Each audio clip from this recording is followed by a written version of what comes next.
Billions of people are preparing to tune in to the 2026 World Cup. It is a multi-billion-dollar commercial operation that now draws more viewers than any other recurring event on Earth. The players at the center of this spectacle are revered on a level rarely seen anywhere else in culture. The most famous among them command wealth and influence that rival literal kings, and they operate as walking, hyper-commercialized corporate brands.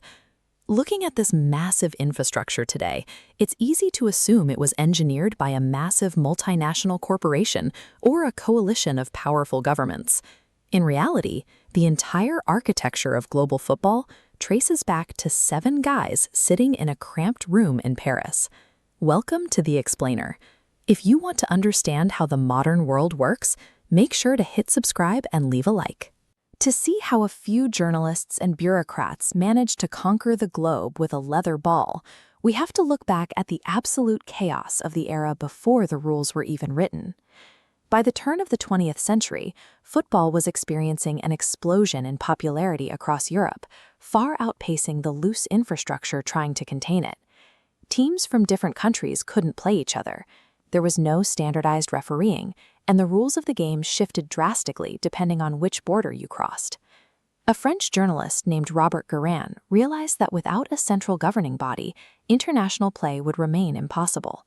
So, on May 21, 1904, he called a meeting. Representatives from France, Belgium, Denmark, the Netherlands, Spain, Sweden, and Switzerland gathered to sign the founding act of FIFA. Guérin believed standardized rules could allow different cultures to speak the same language on the pitch. That single piece of paper took a fractured, localized pastime and organized it into a strictly governable international institution. For its first few decades, FIFA focused heavily on managing the football brackets for the Olympic Games, but their longest-serving president, Jules Rimet, pushed for a tournament entirely under their own control. In 1928, they finalized plans for the inaugural FIFA World Cup, selecting Uruguay to host the 1930 Games. But picking a South American host created an immediate logistical barrier. Aviation was still in its infancy. European players had to endure a grueling 2-week journey across the Atlantic Ocean on passenger steamships. Because of the heavy travel burden, only 13 pioneering teams actually made the trip to Montevideo. The hosts capitalized on their home advantage, defeating Argentina 4-2 to claim the very first World Cup title. Despite the intense friction of global travel and the low turnout, the tournament worked. It proved that a standalone international sporting event could successfully captivate audiences on its own merits.